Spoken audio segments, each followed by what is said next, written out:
ইহুদি, খ্রিস্টান ও মুসলিমদের কাছে সবচেয়ে সম্মানিত ছিলেন হযরত ইব্রাহিম আলাইহিসসালাম, যিনি ছিলেন নূহ আলাইহিসসালামের দশম বংশধর।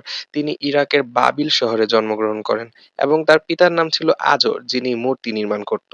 ইব্রাহিম আলাইহিসসালাম এমন এক সমাজে জন্মগ্রহণ করেন যেখানে মূর্তি পূজা প্রচলিত ছিল। ইব্রাহিম মূর্তি পূজার বিরোধিতা করে এবং সমস্ত মূর্তি ভেঙে ফেলে। সে সময় বাবিলের স্বৈরাচারী রাজা নমরুদ নিজেকে খোদা দাবি করে এবং ইব্রাহিমের একেশ্বরবাদের প্রত্যাখ্যান করে। ইব্রাহিমের তাওহীদের প্রচার নমরুদকে ভীত করে তোলে। তখন নমরুদ এক বিশাল অগ্নিকুণ্ডে ইব্রাহিমকে নিক্ষেপ করে, তবে আল্লাহর হুকুমে আগুন নবী ইব্রাহিমকে ছোঁয়া দেয়নি এবং ইব্রাহিম অক্ষত অবস্থায় অগ্নিকুণ্ড থেকে বের হয়ে আসে। শাস্তিস্বরূপ নমরুদকে একটি মশার মাধ্যমে আল্লাহ ধ্বংস করে দেন। ইব্রাহিমের প্রথম স্ত্রী সারা আলাইহিসসালাম এবং তাদের সন্তান ছিল ইসহাক আলাইহিসসালাম, এবং দ্বিতীয় স্ত্রী হাজেরা আলাইহিসসালাম এবং তাদের সন্তান ছিল ইসমাইল আলাইহিসসালাম। নবী ইব্রাহিমকে আল্লাহ অসংখ্য পরীক্ষা দিয়েছিল, যেখানে ইব্রাহিম সফল হয়েছিল। যেমন আল্লাহর আদেশে ইব্রাহিম প্রিয় পুত্র ইসমাইলকে কুরবানি দিতে প্রস্তুত হয়েছিল। এছাড়া স্ত্রী হাজেরা ও শিশু ইসমাইলকে মক্কার মরুভূমিতে রেখে আসা। এছাড়া আল্লাহর আদেশে নবী ইব্রাহিম ও তার পুত্র ইসমাইল কাবা ঘর পুনর্নির্মাণ করেন। নবী ইব্রাহিম পাপ ও শিরকের বিরুদ্ধে অবস্থান নিয়েছিল এবং ত্যাগ ও ধৈর্যের মাধ্যমে আল্লাহর প্রতি আনুগত্য প্রকাশ করেছিল। নবী ইব্রাহিম ফিলিস্তিনের হেব্রন শহরে মৃত্যুবরণ করেন এবং সেখানেই তাকে দাফন করা হয়। হযরত ইব্রাহিম আলাইহিসসালামের আপন ভাতিজা হযরত লূত আলাইহিসসালাম ইব্রাহিমের দাওয়াত কবুল করে এবং চাচার সাথে শামের কেনান অঞ্চলে চলে আসে এবং সেখানে আল্লাহ তাকে নবুয়ত দান করে। ফিলিস্তিন ও জর্ডানের মধ্যবর্তী অঞ্চলে সদম ও গোমরাহ নামক জাতিগোষ্ঠীর বসবাস ছিল, যারা প্রকাশ্যে ব্যভিচারে লিপ্ত ছিল। এমনকি তারাই ছিল প্রথম জাতি যারা সমকামিতায় লিপ্ত ছিল। তাদের হেদায়েত ও পথ প্রদর্শনের জন্য আল্লাহ লূত আলাইহিসসালামকে প্রেরণ করে। তবে তারা লূত আলাইহিসসালামের দাওয়াত প্রত্যাখ্যান করে এবং বিভিন্নভাবে তাকে তিরস্কার করে। লূতের স্ত্রী স্বয়ং লূতের কথা শোনেনি, বরং কাফের ছিল। সদম জাতি ছিল অত্যন্ত নির্লজ্জ, যারা লূতকে শহর থেকে বের করে দিতে চেয়েছিল। লূত আলাইহিসসালাম অনেক চেষ্টা করলেও সদম জাতি হেদায়েত প্রাপ্ত হয়নি, যার ফলে ফেরেশতারা লূতের কাছে এসে আল্লাহর শাস্তির খবর দিয়ে যান, যেখানে লূত ও তার অনুসারীদের ভোর হওয়ার আগে সদম জাতির শহর ত্যাগ করতে বলেন। তবে লূতের সাথে তার স্ত্রী যেতে অস্বীকৃতি জানায় এবং সেই শহরে থেকে যায়। লূত ও তার সাথীদের শহর ছাড়ার সময় পিছনে ফিরে তাকাতে নিষেধ করা হয়েছিল। লূত ও তার সাথীদের শহর ছাড়ার সঙ্গে সঙ্গে সেই শহর উপরে উঠিয়ে উপর করে ফেলে দিয়ে পাথর ও উল্কাবৃষ্টি নাজিল করা হয়েছিল এবং সে জাতিকে ধ্বংস করা হয়েছিল। আর লূতের স্ত্রীকে লবণ মূর্তিতে পরিণত করা হয়েছে। বর্তমান জর্ডানের মৃত সাগর হচ্ছে সেই স্থানটি। পরবর্তীতে লূত আলাইহিসসালাম জর্ডানের পাহাড়ি অঞ্চলে তার সন্তান ও অনুসারীদের নিয়ে বসবাস করে এবং সেখানে তার মৃত্যু হয়। নবী ইব্রাহিমের বড় ছেলে হযরত ইসমাইল আলাইহিসসালাম, আল্লাহ তাকে নবী হিসেবে মনোনীত করেছিল। মূলত নবী ইব্রাহিমের মতো তিনিও আল্লাহর প্রতি অত্যন্ত অনুগত ছিল। শিশুকালে তাকে এবং তার মা হাজেরাকে নবী ইব্রাহিম আল্লাহর আদেশে মক্কার মরুভূমিতে রেখে এসেছিল, যেখানে শিশু ইসমাইলের পায়ের আঘাতে পবিত্র জমজম কূপের সৃষ্টি হয়। এছাড়া নবী ইব্রাহিমের কুরবানির ঘটনায় ইসমাইলের সংযুক্তি ছিল। পিতা ইব্রাহিমের সাথে ইসমাইল পুনরায় কাবা ঘর নির্মাণ করেছিল। ইহুদি ও খ্রিস্ট ধর্মে তাকে মহান জাতির পিতা হিসেবে উল্লেখ করা হয়, যার ফলে মহানবী হযরত মুহাম্মদ সাল্লাল্লাহু তাআলা আলাইহি সাল্লাম তার বংশ থেকে এসেছে। এছাড়া তাকে আরবদের প্রতিষ্ঠাতা বলা হয় এবং ইহুদিরা মনে করে ইসমাইলের ওপর আল্লাহর সন্তুষ্টি ছিল বলে আরবদের মাটিতে তেল ও খনিজ সম্পদে ভরপুর। তিনি ছিলেন তার পিতার মতো গুণসম্পন্ন ব্যক্তি, যিনি তার সম্পূর্ণ জীবন মক্কায় ব্যয় করেছে এবং ১৩৬ বছর বয়সে সেখানেই মারা যায়।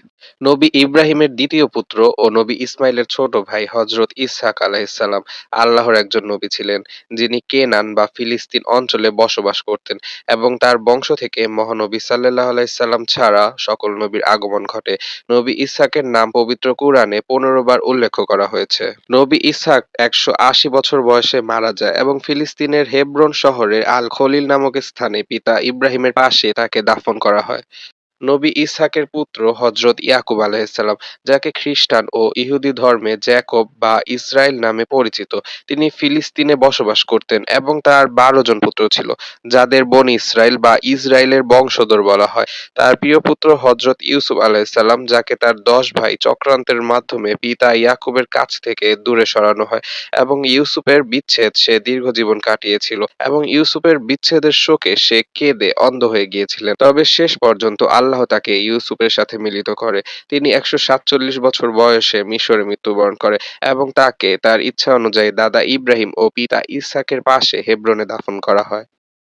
হযরত ইসহাক আলাইহিসসালামের ১২ জন পুত্রের মধ্যে ১১তম পুত্র হযরত ইউসুফ আলাইহিসসালাম, যাকে আল্লাহ নবী হিসেবে মনোনীত করে। তিনি ছিলেন অত্যন্ত জ্ঞানী ও সুদর্শন এবং পিতা ইসহাকের প্রিয় পুত্র। আর এ কারণে তাকে তার ১০ ভাই ঘৃণা করত এবং চক্রান্ত করে তাকে কূপে ফেলে দেওয়া হয়েছিল। সেখান থেকে তাকে দাস হিসেবে মিশরে নিয়ে যাওয়া হয় এবং মিশরের সরকারি কর্মকর্তা পতিফারের কাছে সে বড় হতে থাকে। তবে পতিফারের স্ত্রী জুলেখার কুপ্রস্তাবে সাড়া না দেওয়ায় তিনি মিশরের জাবিরা কারাগারে ১৪ বছর বিনা দোষে কারাজীবন ভোগ করে এবং সেখানে সে নবুয়ত প্রাপ্ত হন। তিনি ছিলেন স্বপ্ন ব্যাখ্যায় অত্যন্ত দক্ষ, আর এ কারণে মিশরের রাজার স্বপ্নের ব্যাখ্যার মধ্য দিয়ে মিশরে দুর্ভিক্ষ ঠেকিয়ে ইউসুফ রাজার কাছে প্রিয় হয়ে ওঠে এবং মিশরের প্রধানমন্ত্রী হন। হযরত ইউসুফ একত্ববাদ আল্লাহর দাওয়াত মিশরে প্রচার করতে থাকে এবং মিশরের রাজা আখেনাতুন সহ সিংহভাগ জনগণ আমুন মূর্তির পূজা ত্যাগ করে আল্লাহর প্রতি ঈমান আনে। হযরত ইউসুফ আলাইহিসসালাম তার পিতা ইয়াকুব ও মাতা সহ ১১ ভাইকে মিশরে নিয়ে আসেন এবং তার ভাইয়েরা তাদের কুকর্মের জন্য ইউসুফের কাছে ক্ষমা চান এবং তার পিতা মাতা ও ১১ ভাই তাকে সিজদা করে। মূলত বাল্যকালে হযরত ইউসুফের দেখা স্বপ্ন, যেখানে চন্দ্র, সূর্য ও ১১টি তারা তাকে সিজদা করে, যার ব্যাখ্যা ও ফলাফল সে সম্পূর্ণ জীবনের শেষের দিকে পিতা মাতা ও ভাইদের তার প্রতি সিজদার মাধ্যমে বোঝানো হয়েছে। ইউসুফ আলাইহিসসালাম ১১০ বছর বয়সে মৃত্যুবরণ করে, যাকে নীল নদে দাফন করা হয়। তবে হযরত মুসা আলাইহিসসালাম তার সময়কালে নবী ইউসুফকে ফিলিস্তিনে সমাহিত করে। হযরত আইয়ুব আলাইহিসসালাম, যাকে ধৈর্যের নবী বলা হয়, তার পিতামহ ছিলেন নবী ইয়াকুবের পুত্র ঈস এবং তার স্ত্রী ছিলেন নবী ইউসুফের নাতির মেয়ে। তার জন্ম ইরাকের উর শহরের অত্যন্ত ধনী পরিবারে। আইয়ুব আলাইহিসসালাম ছিলেন অত্যন্ত ধনী, স্বাস্থ্যবান ও সৎ ব্যক্তি। তবে তিনি আল্লাহর কঠিন পরীক্ষার সম্মুখীন হয়েছিল। আল্লাহ তার সমস্ত সম্পদ, সন্তান ও তার স্বাস্থ্যকে একে একে কেড়ে নেন এবং তিনি কঠিন রোগে আক্রান্ত হন।